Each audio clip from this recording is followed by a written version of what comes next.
জানি না কোন দূর দ্বীপে নক্ষত্রের গভীর সুখ আমি দেখেছি পৃথিবীর মুখ কল্লোলিনী তিলোত্তমায়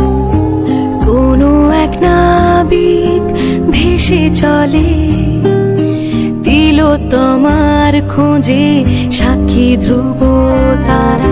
তিনি আমি সেই নাবিকের কাছে যে খুঁজে এনে দেবে তিলোত্তমা।